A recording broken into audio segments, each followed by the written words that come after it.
ជាងសំណងដូចបងមិនល្អត្រង់ណាបានជីវ៉ាដៀលបងថាប្រគ្មានតម្លៃ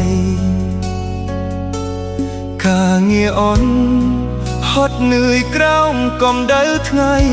ខុសថៃស្តង់ដារូបស្រីចោលផ្ទៃជ្រើសអ្នកខ្ពង់ខ្ពង់គ្រាដំបង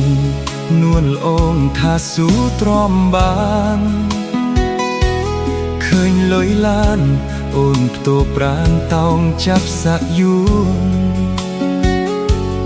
ចោលផ្ទៃក្រពេកជ្រាយដៀលថាមកងួបំផ្លាញទឹកចិត្តស្នេហាស្មោះបងជាងសំណងក្រក្រេទៅចោអូន